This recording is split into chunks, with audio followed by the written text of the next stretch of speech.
Menyusul adanya warga negara asing yang meninggal dunia di Gunung Agung, pihak Desa Adat Besakih, Kecamatan Rendang, Senin 21 November menggelar pecaruan di TKP. Pemucuk pemangku Pura Agung Besakih Gusti Mangku Jana menerangkan upacara pecaruan dan pengerapuh telah dilaksanakan. Pecaruan dilaksanakan sesuai dengan hasil paruman yang telah dilaksanakan antara para pemangku dan pihak Desa Adat Besakih. Rencananya pembersihan tidak hanya dilaksanakan pada prosesi pecaruan dan pengerapuh di lokasi kejadian, tapi penyucian juga bakal dilakukan di Pura Pengubengan lantaran WNA tersebut berangkat dari pura tersebut. Namun pihaknya bakal memohon petunjuk ke Ide Wiku.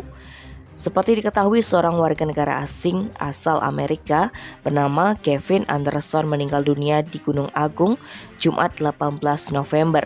Ia mendaki gunung tertinggi di Bali tersebut Kamis 17 November untuk merayakan ulang tahunnya. WNA tersebut mendaki pada malam hari dengan mengambil start dari Pura Pengubengan Besakih.